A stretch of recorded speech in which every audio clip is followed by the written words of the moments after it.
listening to Mindstock. Na-experience mo na bang mag-overthink sa mga bagay na hindi naman importante? Curious ka bang malaman kung bakit may ganon? I'm Amon Salgado, freelance artist and a published comic creator.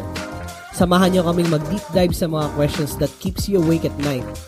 Let's analyze and talk about paradoxes, random trivias, pop culture, and mysteries that will satisfy your curiosity at magkulitan tayo dito lang sa Mindstock.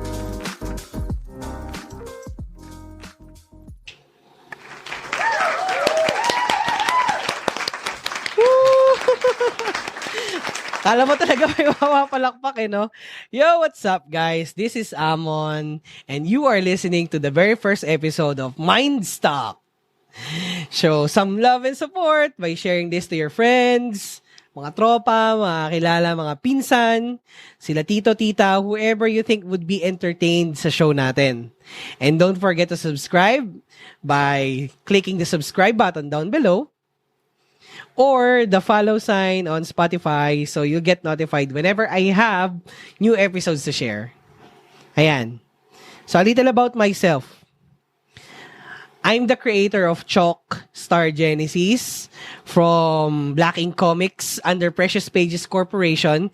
Kilala natin sila behind many famous and sikat na mga pocketbooks na mabibili natin sa mga bookstores nationwide. Alam nyo yan, kilala nyo sila. I also do mural paintings as a sideline. Some of my notable mural artworks are in Asakusa, Tokyo, Japan nga lang. Diba? Panis. Pero dahil joke lang. You can check them out in my Instagram. I'll put my links in the descriptions down below rin. I'm currently doing freelance illustrations from various international clients and producing contents for YouTube and a new podcast for myself, which is this. Diba? Okay. So, alam nyo, kasi ganito yan. Alam nyo, kasi ganito yan, patay kayo sa akin. De, joke lang. De, alam nyo, ever since kasi, nung bata pa lang ako, mahilig na din talaga ako makinig ng mga DJ sa radyo. Mapa FM or AM man. Sino nakakatanda kay Ernie Baron? Kay the great Ernie Baron. Naalala ko pa dati, nung wala pa kaming TV, inaabangan ko lagi yung show niyang Knowledge Power. Isa rin yun sa mga naging inspiration ko para gawin tong podcast na to. Pagsapit naman ng college years ko, nahilig naman ako makinig sa Barangay LSFM. Sila Papa Kiko at Papa Bear ng Talk to Papa. Yan. Pinapakinggan ko sila. Yan, kada 2:00 na madaling araw yung replay nun habang nagpa-practice ako mag-drawing. And my point is making this podcast right now takes me back from my love for on-air entertainment. And hopefully, I can share more contents to you guys sa mga darating pang panahon. So I've been asked, what is Mindstock? Ano nga ba yung Mindstock kasi, Amon? It's a term I coined whenever I think about something that I can't make sense of right away. And madalas, I get mind stuck when I'm thinking creatively. It started back when I was in college. I took Bachelor of Fine Arts, major in advertising, by the way, sa Eulogio Amang Rodriguez Institute of Fine Arts, Institute of Science and Technology. Sorry, it's a mouthful kaya nakakabulol and nakakalito. Sa Nagtahan, Maynila. Pagpauwi na kami ng college buddies ko, yan, si Aldrin, whenever I'm in the train, sa LRT, or naglalakad kami from LRT Santolan to Robinsons Metro East, madalas we talk about these things that would make us overthink despite it being the simplest of things, pampalipas oras lang, di ba? So, naranasan nyo na bang ma-mind stuck? O ganito, bigyan ko kayo ng sample I've been always thinking about long nose pliers.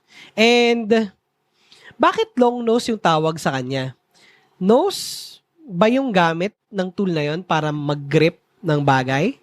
Why can't we just call it long grip pliers? Is it for the lack of better term? Well, according to some sources, pliers were invented more than 5,000 years ago. And initially, gawa ito sa kahoy. Gawa lang sila sa kahoy. And eventually, as civilization progressed, ginamit na ding metal yung materyales na paggawa nito. So hence, kaya siguro nakakraft nila ng mas maayos yung mga pliers mga type of pliers that they will use. So ang long nose pliers, also known as needle nose pliers, are both cutting, may pangkat yun, di ba? And holding pliers na ginagamit ng mga artisans, jewelry makers, and electricians na naimbento around late 19th century. And habang inaalam ko ang origin kung bakit nose ang ginamit nilang term sa grip part ng pliers na yon, wala akong mahanap na solid information regarding sa pagsimulang pagtawag dun sa long nose, kung bakit nila nose ang ginamit nila ron. So anyway, if alam nyo, you can comment down below. Please enlighten us and help a fellow mindstuck. Okay? Anyway, call me an overthinker, pero sometimes I just can't help to be curious about these seemingly trivial matters. And I'm a sucker to make sense kung paano at ano. And ang podcast na to is all about that juicy curiosity quencher. Let's all try to make sense sa mga bagay na seemingly nonsense. This is the community I want to build around this podcast. And for sure, marami din diyang mga katulad ko na curious and ready available to help a fellow mind stuck in need. O, diba? Kaya nga katulad ng sinabi ko kanina, please, if you can help us, if you can enlighten people, please do so.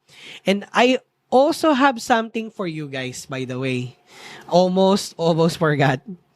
Buti na lang meron akong script dito. Na siguradong aabangan nyo. Kada third episode ng podcast na to, like right now, diba, episode 1 tayo. Sa episode 3, we shall have a segment and sigurado exciting tong segment na to. And we are gonna call it tan-tadadan, the Mindstuck Deathmatch. In this segment, we will pit two imaginary fighters against each other to the death using their own unique skills and abilities from the universe or lore that they came from.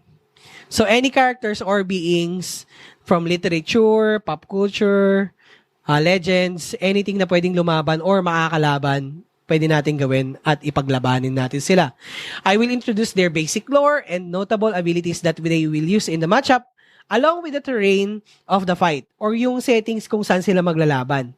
Also, yung time of day kung kailan yon yung inevitable na laban nila. Syempre, may factor na katulad nun, di ba? Then, me and my guest at that episode will discuss how the deathmatch will unfold under the predetermined scenarios. And we will finally decide who will be the ultimate Mindstuck Deathmatch winner. And today, I'm going to announce who will be fighting our Mindstuck Deathmatch. Drum roll, please. Ayan, nagda-drum roll yan. Ang maglalaban sa ating Mindstuck Deathmatch ay ang Tik-Tik na aswang at ang kaluluwang ligaw. Muntanga lang ito. Pero seryoso. Paglalabanin natin ang mga yan. Bueno, sa next episode, I'll explain the stats mechanics and the power gauging ng mga fighter natin. Tail of the tape, ika nga. And the episodes before the match, we will give more informations about them to hype their clash. So make sure na susubaybayan nyo to all the way. Sino ba namang hindi gustong malaman kung sino mananalo sa multo versus sa swang, di ba? Anyway, so yun na lang, ganun na lang. Kita-kits na lang tayo next episode. Hopefully, nag-enjoy kayo. And if may mga bagay kayong mga nasa isip na nakaka-mindstuck, share nyo sa atin. And let's discuss about it. Malay nyo, maisama natin sila sa mga next episode natin, no? Next episode ng Mindstuck. Okay, guys. So, without further ado, this is Amon, ya boy, signing out. Peace!